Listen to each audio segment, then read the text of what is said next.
काला, कोई गोरा, कोई चिट्टा, कोई मर्द, कोई औरत, सब पका रहे हैं, लेकिन एक ही चीज़ पक कर आ रही है सुबह शाम दोपहर। वजह ये कि स्टैंडर्ड बना लिया, बिल्कुल कॉपी पेस्ट का एक तरतीब फार्मूला बना लिया, सब उसी पे चलते हैं।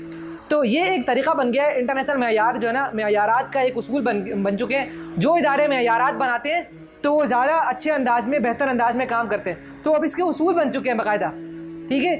बिज़नेस स्टडीज़ वगैरह और इसके ऊपर काम हो रहा है, लोग काम कर रहे हैं। तो उन्होंने तिजारत के शोबे में एक ये भी तरक्की लाई है कि हर चीज़ को स्टैंडर्डाइज़ करने का एक मिजाज बन गया है। ये जदीद तरक्की के अंदर ये एक चीज़ शामिल है। मसलन कोई भी खुली चीज़ इतनी कीमती नहीं होती, जब वो पैकेट में बंद होती है उसकी कीमत बढ़ जाती है, ठीक है। वो पैकेट में जब बंद होती है तो वो हमेशा स्टैंडर्डाइजेशन के प्रोसेस से गुजरती है। तो लोग देखते हैं इंटरनेशनल मार्केट में कुछ जा रहा है तो वो मखसूस तोल के मखसूस हिसाब से जाएगा, बंद होगा, उसमें टेट्रा पैकिंग होगी, उसमें एक मखसूस अंदाज में जो ना वो मीथेन गैस डाली जाएगी, वो तमाम चीज़ें होंगी कि जिससे वो ख़राब नहीं हो और तमाम चीज़ें ना मुज़र सेहत वगैरह सब कर लेंगे। सारी पैकिंगें वैसी ही होंगी, 6 जगह कर रहे होंगे तो भी वैसी होंगी। तो चुनाचे स्टैंडर्ड बन जाते हैं। तो अब बैंकिंग जैसा निज़ाम जिसमें लोगों का पैसा आ रहा है जा रहा है, तो उसके भी जब तक स्टैंडर्ड्स नहीं बनाएंगे ना तो अब उसको कन्वर्ट नहीं कर सकते आप। पुराना निज़ाम है, उसके उसूल वज़ा हो चुके, फलाना जाएगा सूद के हिसाब से चलता है, इतने फीसद सूद होता है, उस पर पैसा जाता है। सारे बैंक जो आपस में सूद पे काम कर रहे हैं। तमाम दीगर मालियाती इदारे जो बैंक के अलावा हैं, मसलन तकाफुल के इदारे हैं, जो इंश्योरेंस के इदारे हैं, लोगों के पैसे बहुत, उनके पास लोग बीमा अपनी इतनी खरीदते हैं, पैसे ही पैसे होते हैं, वो लोग भी ये काम कर रहे हैं। फिर जो फोरेक्स के इदारे हैं उनके पास ही पैसा बहुत पड़ा होता है। स्टेट बैंक है वो भी इसके ऐसा सिक्योरिटीज़ और बॉन्ड्स के तहत सब एक तरीके से चल रहे हैं, सब सरमाए से खेल रहे हैं, सूद चल रहा है, सूद सरमाया। आप एक और निज़ाम पेश करते हैं तो जब तक उसको स्टैंडर्ड बना के ऐसा पेश नहीं करेंगे कि हर नस्ल, हर ज़बान, हर रंग का बैंक के अपने निज़ाम के अंदर सेम वो स्टैंडर्ड को कॉपी करके पेश कर दे, तो वैसा ना हो जाए, उसका बैंक भी इस्लामी ना बन जाए, तो लोग कर भी नहीं सकते। समझ आई? तो उसको नाफिजुल अमल बनाने के लिए जिस इदारे को इसलिए बनाया गया कि भाई तमाम मालियाती इदारे इस स्टैंडर्ड के ऊपर आ जाएंगे तो शरीयत के मुताबिक आ जाएंगे, तो वो स्टैंडर्ड बनाने वाला इदारा वो आयोफी है, ठीक है। स्टैंडर्ड तो अफराद ही बनाते हैं, मैं भी सारे लिख सकता हूँ, लेकिन एक मुकाम है ना उसका, वो बनाया और फिर वो लोगों ने रिकग्नाइज़ कर लिया कि भाई आयोफी की तरफ से जिनका ऑडिट होता है, फिर लोग ज़्यादा ट्रस्ट करते हैं, भाई फलाना बैंक, हाँ ये सही इस्लामी बैंक है क्योंकि आयोफी वालों से ऑडिट कराता है। ये आयोफी जिसको टिक लगा के देता है तो ये बैंक ठीक होता है। आयोफी बहुत सारे लोग बैंकों से टिक हटा भी लेता है, वो गड़बड़ करते हैं, कुछ ना कुछ निज़ाम सही नहीं कर पा रहे होते, बैंकिंग के लिए चैलेंजेस होते हैं, सारे मुलाजमीन उनके पुराने सूदी तरीके के आदी हैं। तो उसने फिर स्टैंडर्ड्स बनाए जिनकी उन्होंने तकसीम बताई है। उनकी तकसीम के मुताबिक आपने कौन कौन सी तकसीम बताई है? एक कौन से स्टैंडर्ड्स हैं? एक शरिया स्टैंडर्ड्स है, स्टैंडर्ड्स एक। नंबर 2 और कौन से स्टैंडर्ड्स हैं? Accounting standards. और नंबर 3 ऐसा तो नहीं होगा ना कि आयोफी इदारा है, 45 मुल्कों में बैंक और मुख्तलिफ मालियाती इदारे मौजूद हैं कि आयोफी के अंदर एक फ़रिश्ता है, वो जाएगा सबको ऑडिट करके आएगा, इंसान के बच्चे ही जाएंगे ना, तो वो एक स्टैंडर्ड पे चल के ऑडिट करेंगे, सब जाके एहतसाब करेंगे, देखेंगे इनका निज़ाम वैसे ही चल रहा है। तो उन्होंने स्टेप बनाए हुए हैं, एक चीज़ का स्टेप बनाया हुआ है, ये देखना है, ये देखना है, ये देखना है, फलानी बुक्स को ऐसे तलाश झांकना है, छानबीन करनी है। तो क्योंकि पेचीदा निज़ाम होते हैं, बड़े बैंक्स होते हैं, तो पूरे स्टैंडर्ड बनाए हुए हैं, एग्जैक्ट ऐसे ऑडिटिंग होगी, एक चीज़ उसमें डिफाइन हुई हुई है, टिक टिक टिक टिक टिक सारी चीज़ें जहाँ यहाँ क्रॉस। तो फिर उसकी रिपोर्ट भी जब आएगी ऑडिटिंग की तो पता है भाई ये गड़बड़ इसमें है, ये है जो हमारे स्टैंडर्ड्स की फलाने पॉइंट से ऊपर निकल गया। उन्होंने हर पॉइंट को वेटेज भी दी होती है कि भाई इस पॉइंट का इतना वजन है, इसका इतना वजन है, इसका कोई बहुत वजनी पॉइंट छोड़ दिया तो शायद वो एक पॉइंट छोड़ने से जो है वो बहुत नीचे चला जाओ। और फिर उन्होंने एक एग्रीगेट पॉइंटिंग होती है कि भाई जिसका एग्रीगेट इतने से ऊपर है तो हम उसको आईओफी का स्टैंडर्ड दे देंगे, अपना सर्टिफिकेशन वरना नहीं देंगे। तो ये एक पूरा प्रोसेस है, समझ में आई? बहुत अकल से करीब तरीन चीज़ है ये होती है और मुफीद भी बहुत है। इसी के ज़रिए से आप एक चीज़ को आलमी सतह पे नाफिज कर सकते हैं। तो ऑडिटिंग में भी ऐसे ही अकाउंटिंग होती है, तो अकाउंटिंग के भी सारे पुराने उसूल जो थे वो सूद पे चल रहे थे, सूद। अब बहुत बदलाव आ गया। आप लोगों को इस बदलाव का अंदाज़ा तब होगा जब हम इस पर थोड़ी बात करेंगे। एक बात कर लेता हूँ अकाउंटिंग के तहत, ताकि आपको इस्लामी बैंकिंग का थोड़ा सा टेस्ट आ जाए। देखिए, इस्लामी बैंकारी के तहत हम लोगों ने एक गाड़ी निकाली, ठीक है, और वो गाड़ी जिस शरिया प्रोडक्ट के तहत उन्होंने निकाल के दी इस्लामी बैंक वालों ने, उसका उन्होंने नाम रखा कि इजारा। ठीक है, आपको जिस प्रोडक्ट के तहत हम दे रहे हैं तो इजारा कार फाइनेंसिंग के तहत हम आपको कार दे रहे हैं। सादे बैंकों में जाते आप, वो कहते भाई कितनी डाउन पेमेंट आपके पास है, बंदा कहता है इतनी, जितनी भी है उसको पर आपको कितना पैसा चाहिए, कहते भाई इतना चाहिए, कहते ये पैसा है गिरवी हमारा आपके पास, ये फला चीज़ हो गई है, ले जाएं और जो है महीने के इतने दिन लौटाते रहे, सारे इतना सूद भी आता रहेगा। वक्त पे नहीं लौटाया तो सूद बढ़ता रहेगा, कायबोर जैसे बढ़ता रहेगा वो बढ़ेगा, कायबोर घटेगा, लेकिन हर महीने आप पे बराबर पड़ेगी उसकी किस्त। ना जमा कराएं तो उसके साथ पेनल्टीज़ भी होंगी, फिर पेनल्टी भी पड़ेगी, वो नॉर्मल निज़ाम। इनका ऐसा नहीं है, शरीयत के तहत आए तो चुनाचे अब वो पुराना एक चलता हुआ निज़ाम, सारे उस पर लगे पड़े हैं। अब उनको कह रहे हैं ऐसे नहीं करना, ऐसे नहीं करना। वो कहेगा कैसे करना है, कहते हैं हम बताते हैं कैसे करना है। अब वो तरीका देखें आप कितना पेचीदा है। वो कहते हैं हम जो आपसे कार इजारा फाइनेंसिंग कर रहे हैं तो ये डिमिनिशिंग मुशारका भी होता है, उसके अंदर दो इस्लामी प्रोडक्ट्स को एक साथ जमा कर देते हैं। एक प्रोडक्ट है इस्लाम ने बताया इजारा, इजारा जायज़ है इस्लाम में। इजारा क्या होता है, एक मुजिर होता है, एक मुस्ताजिर होता है। किराएदारी जमा, इसमें एक और चीज़ उन्होंने प्लस कर ली। अभी मैं अकाउंटिंग की बात कर रहा हूँ कि अकाउंटिंग स्टैंडर्ड्स कितने ज़रूरी हैं, इसके बगैर कितनी खर्च बन जाती है। आप ये देखिए कितनी मुश्किल प्रोडक्ट बनाई है इन्होंने। ये मैं ज़ाती तौर पे गाड़ी ली हमने, ये उसमें मेरे साथ वाक़ई हुआ, स्विफ्ट गाड़ी ली थी। अच्छा, इजारा, इसके साथ इन्होंने एक और चीज़ ऐड कर दी, मुशारिका। मुशारिका भी जायज़ है ना, शिरकत ऐनान, तो शिरकत ऐनान के तहत ये मसला पेश आएगा। अब मुशारका इसके अंदर, लेकिन वो कहता है ये मुशारका जो होगा ना, ये तकलीली मुशारका होगा। तकलीली मुशारका समझते हैं, जैसे हम कहते हैं भाई हर अगली इकाई के अंदर कम हो जाएगा, तो तकलीली इफादा, ये पढ़ चुके हैं आप, तो तकलीली मुशारका है ये, कि शिरकत हर अगली इकाई में कम कम कम कम होती जाएगी। फिर होता ये है कि बैंक के पास जब आप जाते हैं तो एक फ़र्क तो ये होता है कि बैंक गिरवी चिरवी और वो चीज़ें तो करता ही है जो बैंक का तरीका होता है, अपनी दौलत वापस आएगी कि नहीं आएगी उसको यकीनी बनाता है। लेकिन फिर वो काम ये करेगा कि ये नहीं पैसे दे दिए बस ख़त्म कहानी। वो उसको बताया गया कि भाई पहली बात तो ये है कि आपने पैसे किसी को नहीं देने, जायज़ नहीं है इस्लाम में। आपने इससे पैसे लेने हैं, आपने इसको बोलना है कि भाई पैसे हमारे अकाउंट में जमा कराओ, और आपने एक गाड़ी की कंपनी के साथ खुद मुआहिदा करना है। ठीक है, आप मखसूस अपने डीलर बना लें, तरीका कर लें कि भाई वो डीलर से घूम कर आता कि हमारी मगजमारी कम हो, उसकी फीसें वो लोग देंगे, खुद ही देंगे। लेकिन आपने बहरहाल ये करना है कि इससे बोलना है कितने पैसे हैं तुम्हारे पास, कहेगा भाई गाड़ी 50 लाख की है, 25 लाख मेरे पास है।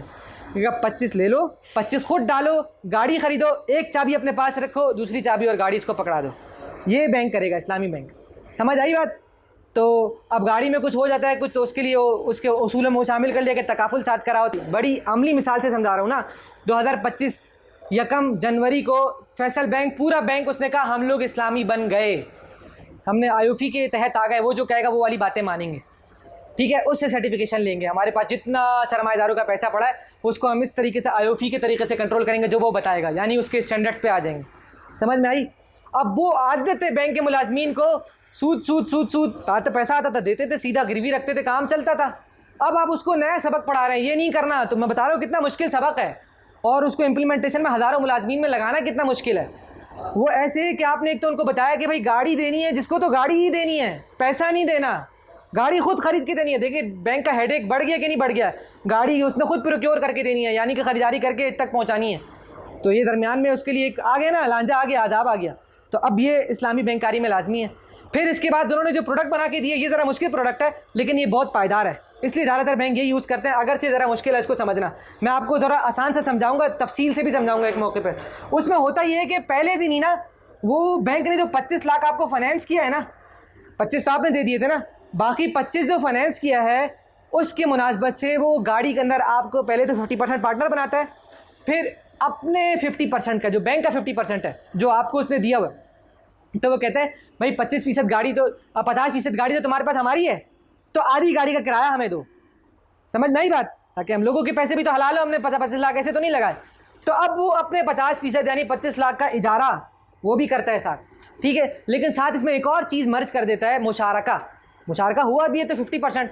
वो कहता है अब तो मुझे पैसे देते रहो, शुरू में या वो बिलखुसूस वो तो अपने तरतीब से करता है, अब उस पेचीदगी में नहीं जाता, लेकिन वो ऐसा करता है कि उस आदमी से कहते हैं कि आप जो मुझे महीने में पैसे देंगे ना, हर महीने की किस्त होगी, उसमें कुछ पैसा रासुल माल के अगेंस्ट होगा, गाड़ी की कीमत होगी कुछ, उससे आपके शेयर की परसेंटेज बढ़ती जाएगी। समझ आई बात? मसलन 50 महीने की अक़सात हैं, ठीक है, तो हर महीने आपसे जो पैसे लेंगे उसमें 1% के हिसाब से क्या होगा, मिल्कियत ट्रांसफ़र कर रहे होंगे, मुशारका डिमिनिश हो रहा होगा, तकलीली मुशारका हो रहा होगा, और बाकी जो पैसे होंगे उससे हम क्या करेंगे, इजारा लेंगे। तो जितने पैसे लगाए पूरे 25 के 25 ही वापस लेंगे। 25 लाख 1 रुपया नहीं लेंगे, क्योंकि वो 1 रुपया हराम है, सूद नहीं ले सकते हम, ठीक है। हाँ, हम लोग मुशारका के अंदर जो इजारा ले रहे हैं वो गाड़ी का 50% किराए पे चला, किराए के तो पैसे लेंगे ना, वो थोड़ी छोड़ेंगे हम। समझ आई बात?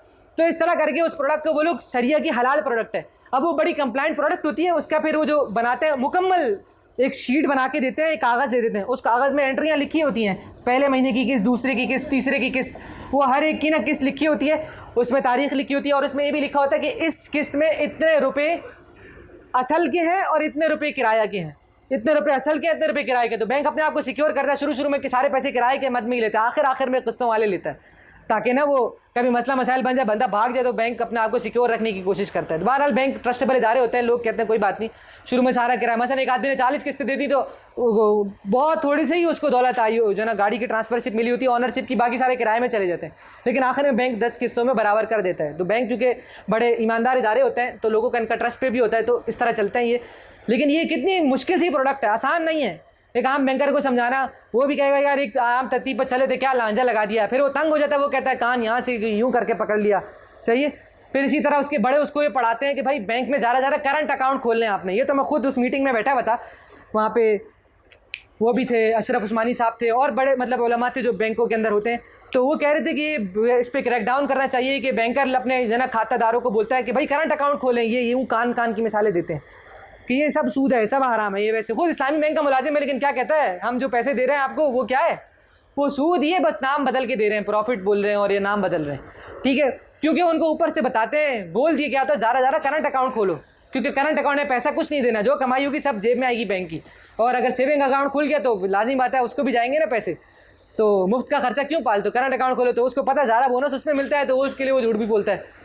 तो ऐसे भी वाक़यात में बहुत सारी चीज़ें सामने आती हैं। लेकिन बताने की बात यह कि ये प्रोडक्ट अब कैसे नफाज में आती है, ये एक प्रोडक्ट है, ऐसी बहुत सारी हैं। तो ऐसी 33-34 प्रोडक्ट्स हैं, 34-35 प्रोडक्ट्स हैं रफली, वो अकाउंटिंग के तहत आ जाती हैं कि भाई अकाउंट्स अब इस तरह चलाने हैं, तो उसके स्टैंडर्ड्स भी इन्होंने बनाए हैं। समझ आ गई बात। ऑडिट किसे बोलते हैं, ऑडिट इसको बोलते हैं कि खाते चेक करना जाके, ठीक है। हर बैंक के ऊपर, हर इदारे के ऊपर, सरकारी जितने इदारे हैं, इदारा उलूम इस्लामी भी हमने सालाना ऑडिट कराता है, जितनी भी रसीदें आती हैं, जितनी एंट्रियाँ हुई होती हैं, असगर अली शाह के बाद कितनी आमदनी हुई, कितना खर्चा हुआ, किस मद में कितने गए, जाने कितने आए, रसीदें जितनी कटी हैं, क्या उतने पैसा खर्च भी हुआ, कोई गड़बड़ तो नहीं है, बैंकों में भी उतने पैसे आए, वो सारा कुछ चेक करने के लिए आते हैं। वो कहलाते हैं CA, चार्टर्ड अकाउंटेंट, वो आते हैं, वो खाते देखते हैं, सारे खाते खोल के देखते हैं, हकीकत में जाके स्टॉक को गिनती करके देखते हैं इदारों में, ठीक है। इदारे में तो स्टॉक कोई नहीं है, तो चुनाचे यहाँ पे खाते ज़रा देखे जाते हैं, ठोस मद्दों का जिक्र होता है, फलां ठोस मद में इतने पैसे लगे हैं, उसको देखते हैं, फार्मूले होते हैं उनके पास, हर चीज़ को मैच करके देखते हैं, ठीक है। जो बाकायदा हकीकी इदारे होते हैं, मेरे बहुत करीबी दोस्त हैं, इदारे के फुजला हैं जो चार्टर्ड अकाउंटेंट वगैरह हैं, तो हमारी भी टैक्सेशन वगैरह वो करते हैं, वो कहते हैं ऐसा ही होता है, हम जाते हैं बाकायदा गिनती करते हैं, जितना स्टॉक बताया वहाँ गिनती करके आते हैं, सारा कुछ अकाउंट्स में ऑडिट इसको बोलते हैं, ठीक है। एहतसाब को बोलते हैं, और ये एक आम तरीक़ाकार है, हर इदारे में होता है। तो बैंकों का भी होता है, इतने पैसे उसके पास हैं, कहीं घपले होंगे तो पता कैसे चलेगा। तो बैंक अपने शिशमाही ऑडिट कराते हैं, सहमाही ऑडिट कराते हैं, सालाना ऑडिट कराते हैं, इंटरनल ऑडिट कराते हैं, एक्सटर्नल ऑडिट कराते हैं, अंदर भी मालूमात रखने के लिए। फिर बाहर से एक आते हैं जो जिसकी बुनियाद पर पब्लिक कंपनियां होती हैं, पब्लिक लिमिटेड, तो ताकि पब्लिक का एतमाद बहाल रहे। एक्सटर्नल ऑडिट जो होता है वो बाहर का बैरूनी इदारा आके करता है, सारी चीज़ें होती हैं, ये आम तरीक़े हैं, समझ गए। अच्छा, इसके बाद आ गया गवर्नेंस स्टैंडर्ड्स। देखिए, गवर्नेंस स्टैंडर्ड्स की बात यह है कि हर बैंक के अंदर एक हायरार्की होती है।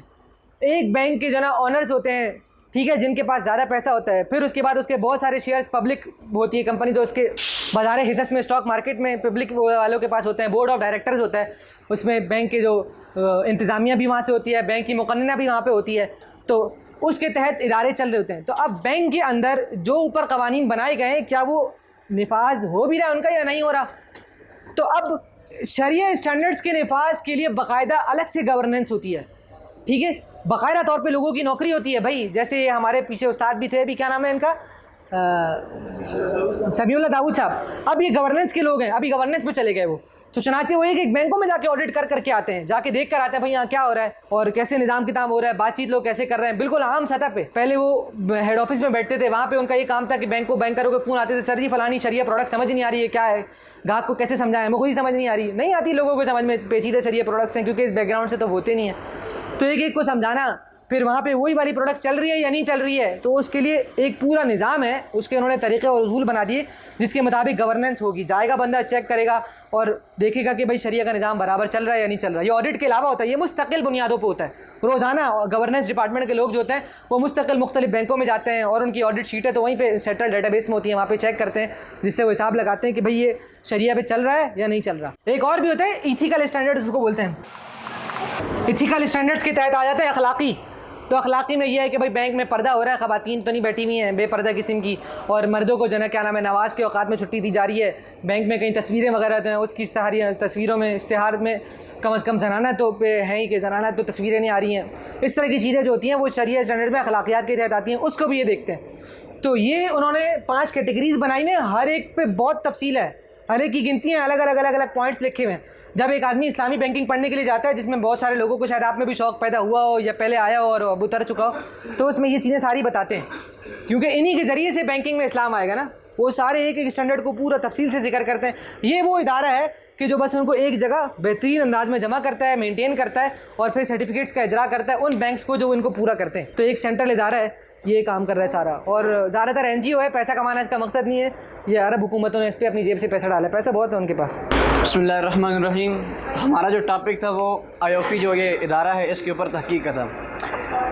आयोफी जो इदारा है ये बैनुल-अक़वामी सतह पर इस्लामी मालियाती निज़ाम का एक मशहूर इदारा है। एब्रीवेशन इसकी है accounting and auditing organization for Islamic financial institutions. इसकी तारीख़ क़याम जो है 1991 में बहरीन के दारुल हुकूमत मनामा में कायम किया, और इसको कायम करने वाले जो लोग थे उनमें माहिरीन शरीयत व मालियात, इस्लामी बैंकों, मालियाती इदारों, इन सब की मुश्तरका काविश से इसको वजूद मिला। इस इदारे को कायम करने का मकसद क्या था? इस इदारे को इसलिए कायम किया गया ताकि दुनिया भर में इस्लामी मालियाती इदारों के लिए शरीयत के मुताबिक अकाउंटिंग, ऑडिटिंग, गवर्नेंस और अखलाकी मायारात को तरतीब दिया जाए, यानी उनके लिए अखलाकी मायारात को मुरतब किया जाए। और दूसरा मकसद जो इस इदारे का था वो ये कि इस्लामी बैंकारी को बैनुल-अक़वामी सतह पर मुनज़्ज़म और हम आहंग करना था। और इस इदारे का जो बानी थे, जिन्होंने इस इदारे को बनाने में अहम किरदार अदा किया, जो ममालिक थे, तो उनमें चंद ममालिक के मरकज़ी बैंकों ने किरदार अदा किया। सबसे पहले उनमें Saudi Arab, Bahrain, Qatar, Kuwait, Malaysia, Pakistan और मुत्तहिदा अरब अमारात शामिल हैं। इस इदारे का काम क्या है? इस इदारे का काम सबसे पहले यह कि इस्लामी बैंकारी, इस्लामी सरमायाकारी और फाइनेंसिंग के लिए शरीयत के मुताबिक मायारात तैयार करना। अभी तक इस इदारे के जो मायारात हैं वो 45 ममालिक में नाफिज किए जा चुके हैं। नंबर 2, इस इदारे का काम यह है कि शरिया board, accounting board, standards board और ऑडिटिंग स्टैंडर्ड्स बोर्ड चलाता है। स्टैंडर्ड्स कितने हैं, लिख के लाएं? जी हाँ, जी बताएं। आयोफी के अहम शोबे जो हैं ये, इनमें सबसे पहले शरिया स्टैंडर्ड्स शोबे का काम ये होता है कि फ़तवों और इस्लामी उसूलों के मुताबिक मालियाती मसनूआत का जायज़ा लेना। जितनी भी मसनूआत होते हैं उनका जायज़ा ये इस्लामी और शरिया के फ़तवों के मुताबिक लेता है। नंबर 2, इसमें अकाउंटिंग स्टैंडर्ड्स होता है। ये इस्लामी बैंकारी के माली रिकॉर्डिंग के उसूल मुरतब करता है, यानी कि जितने बैंक होते हैं उनके जितनी माली रिकॉर्डिंग है ये मुरतब करता है। नंबर 3 ये कि ऑडिटिंग स्टैंडर्ड्स शरीयत के मुताबिक बैंकों और मालियाती इदारों का ऑडिट करना इस शोबे का काम है। नंबर 4 पे आता है गवर्नेंस स्टैंडर्ड्स, इस्लामी मालियाती इदारों में नज़्म व निस्क का मायार कायम करने से इस शोबे का काम है। और नंबर 5 ये है कि ये तालीम और तरबियत, इसमें इस्लामी फ़ाइनेंस के माहिरीन के लिए सर्टिफिकेशन जारी करना, जिसमें एक CSAA सर्टिफाइड शरियाज एडवाइज़र एंड ऑडिटर, और number 2 CIPA certified Islamic professional accountants.